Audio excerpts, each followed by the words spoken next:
Hello guys, देखो कल मैंने आपको बोला था कि आप बैंक निफ्टी में अगर हमको बाइंग दिखाई देती है तो हम इस बाइंग को 3 पीसेस में करेंगे। पहला पीस हमारा यहाँ से लेके ये इस जगह होने वाला था, दूसरा था 38,400 से लेके 38,800 और फिर 38,800 के ऊपर अगर मार्केट निकलता है तो हमारा थर्ड टाइम पे हम बाई करेंगे। तो यहाँ पे हमको केवल एक एंट्री मिला और वो भी काफ़ी अच्छा प्रॉफिट यहाँ पे दिया। उसके बाद में यहाँ पे आप देखोगे तो इसने एक एम पैटर्न बना के सेलिंग यहाँ पे दिखने को मिली, बट इस पॉइंट पे इंडिया VIX फॉल होना शुरू हो गया और -6 -7% के आसपास फॉल हुआ। लेकिन यहाँ पे पुट बाइंग का एंट्री हमारा बनता है जब इसने 38,400 के नीचे कैंडल क्लोजिंग दे दिया, राइट। तो इस कैंडल की क्लोजिंग के बाद हमारे यहाँ पे एंट्री बनता है और क्योंकि इस पॉइंट पे जाके इंडिया VIX पे सेटल हुआ था तभी हमको यहाँ पे प्रॉफिट होता, नहीं तो हालांकि मार्केट नीचे गिर रहा था, नीचे गिरते हुए भी यहाँ पे अगर आपने आउट ऑफ मनी का पुट देखा होगा तो पुट भी गिर रहा था और मार्केट भी गिर रहा था, तो दोनों चीज़ें नीचे गिर रही थी। तो कॉल सेलर्स को ज़्यादा प्रॉफिट हुआ आज, बल्कि पुट बायर्स के बजाय। उसके बाद देखें तो मार्केट ने सपोर्ट लिया यहाँ पे 37,800 पे। अभी यहाँ पे बात सबसे ज़्यादा इंपॉर्टेंट ये है कि ये जो मूव हुई है this is short covering move. तो शॉर्ट कवरिंग मूव यहाँ पे होने के बाद में इसने डोजी बनाई और उसके ऊपर यहाँ पे क्लोजिंग दिया। तो इसकी क्लोजिंग होने के बाद में यहाँ पे हमको कॉल बाइंग का एंट्री मिला। अब देखो ये यहाँ पे इंपॉर्टेंट बात ये है कि ये शॉर्ट कवरिंग मूव क्या बाइंग मूव में कन्वर्ट हुई है या नहीं हुई है, क्योंकि यहाँ पे तो हमको बाइंग मूव मिली है अच्छी खासी और इसमें प्रॉफिट भी हुआ है। तो यहाँ पे ये कैसे पता चलेगा हमको, यहाँ पे अगर हम देखें तो एक सेलिंग का ट्रेंड लाइन इसने बनाया हुआ है। अगर कल मार्केट इस ट्रेंड लाइन के ऊपर खुलता है, मतलब यहाँ पे मैं बताऊँ कि 38,600 के ऊपर मार्केट कहीं खुलता है, 100 100 150 200 पॉइंट का गैप अप, तो यहाँ उस केस में क्या होगा, मार्केट में ये शॉर्ट कवरिंग मूव हम कंफर्म हो जाएंगे कि बाइंग में जा रही है। और फिर उसके बाद में अगर मार्केट मान लो यहाँ वॉलेटिलिटी दिखाता 38,800 या फिर हम मॉर्निंग के अंदर एक स्कैल्पिंग एंट्री ले सकते हैं हम बाइंग साइड में। अगर उसके बाद भी 38,800 को क्रॉस करता है तो फिर हम यहाँ पे एक कॉल बाइंग का एंट्री लेंगे। कॉल बाइंग का एंट्री हमारा टारगेट यहाँ रह जाएगा 39,000 से लेकर 39,100। देखो ज़्यादा बड़ा टारगेट नहीं रखेंगे क्योंकि आज इंडिया VIX बहुत गिरा है, तो हो सकता है कल वापस से 2-4-5% गिर जाए, तो इस केस में हमारा ज़्यादा बड़ा एंट्री नहीं रहेगा। ये एक एंट्री ले सकते हो आप, एक स्कैल्पिंग एंट्री रहेगा। उसके बाद में एक बड़ा एंट्री यहाँ पे देखने को मिल सकता है अगर कल गैप अप खुलता है तो मार्केट। अगर फ्लैट मार्केट खुलेगा तो फिर हम थोड़ा कंफ्यूजन में रहेंगे। फ्लैट मार्केट यहाँ पे थोड़ा गैप डाउन होगा तो फिर भी हमारा मार्केट क्लियर होगा। वो कैसे, देखो यहाँ पे एक सेलिंग का ट्रेंड लाइन बना हुआ अभी, तो यहाँ पे अगर मान लो एक मार्केट थोड़ा गैप डाउन खुला, ज़्यादा बड़ा गैप डाउन नहीं है, देखो 50-60-70 पॉइंट का ही गैप डाउन है। इसके बाद में यहाँ मार्केट ने अगर एक साइन दिखाया कि इस जो ट्रेंड लाइन है इसको रेस्पेक्ट किया है, कैसे पता चलेगा हमको, जब मार्केट एक 15 मिनट का कैंडल क्लोज दे देगा 38,400 के नीचे या फिर डायरेक्टली गैप डाउन खुले 38,400 के नीचे, उस केस में फिर से हमको एक सेलिंग देखने को मिल सकती है।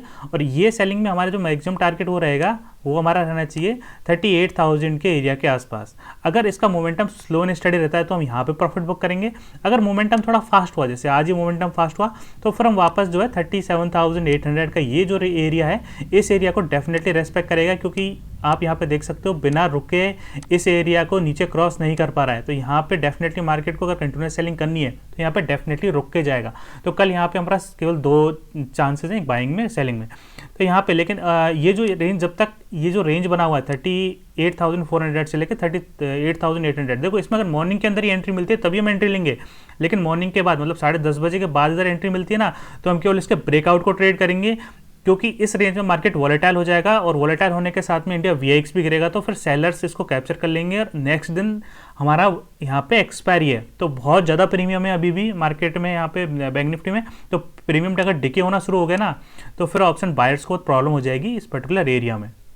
वहीं पे अगर हम निफ्टी की बात करें, देखो निफ्टी मैंने कल, अगर आपने मेरा कल का वीडियो देखा होगा तो वहाँ पे मैंने बोला था कि यहाँ पे इस पॉइंट पे निफ्टी स्ट्रॉन्ग अपनी जो स्ट्रेंथ था वो दिखा रहा था। वो स्ट्रेंथ आज यहाँ पे पता चला कि गैप अप खुलते ही हमारे यहाँ पे जो टारगेट था इसका 17,600 का, वो टारगेट इसने दिया।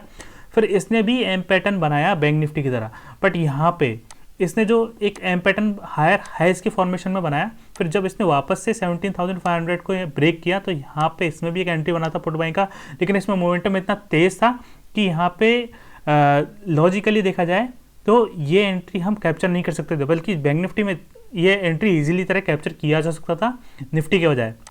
फिर यहाँ पे जो शॉर्ट कवरिंग मूव हुई निफ्टी के अंदर, ये शॉर्ट कवरिंग मूव जो कल मैंने आपको लेवल बताया था कि इस लेवल के नीचे हम सेलिंग करेंगे, एग्जैक्टली इसी जगह से हुई। तो ये एक शॉर्ट कवरिंग मूव थी, यहाँ पे आप पुट सेल कर सकते थे, बहुत अच्छा प्रॉफिट होता। नहीं तो आप जब एक शॉर्ट कवरिंग मूव कंप्लीट हो गई, एक फिर होल्ड कैंडल बनने के बाद इस पॉइंट पे कुछ कॉल बाइंग का चांस बन रहा था और वो फिर वापस अपने जो मैक्सिमम जो एरिया है यहीं पर आगे इसने अभी क्लोजिंग दिया है। अब यहाँ पे अगर निफ्टी को हम, क्योंकि मैंने कल भी आपको बताया था थोड़ी स्ट्रेंथ है, आज भी निफ्टी ने यहाँ पे आपको एक स्ट्रेंथ शो किया है, तो कल यहाँ पे निफ्टी अगर 17,630 इसके ऊपर एक 15 मिनट का कैंडल क्लोज देता है तो हम यहाँ पे कॉल बाई करेंगे।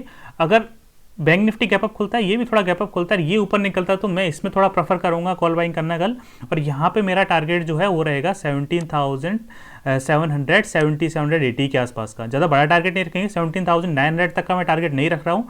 मैं यहाँ पे मैक्सिमम मुझे 3:4 मैक्सिमम 3 मैंने या फिर 4:1 में मुझे मिल जाए, काफ़ी अच्छा है। बट यहाँ पे अगर ये वापस निकलता है, गैप डाउन खुलता है इसके अंदर सेलिंग, तो फिर मैं बैंक निफ्टी के अंदर सेलिंग प्रेफर करूँगा निफ्टी के बजाय।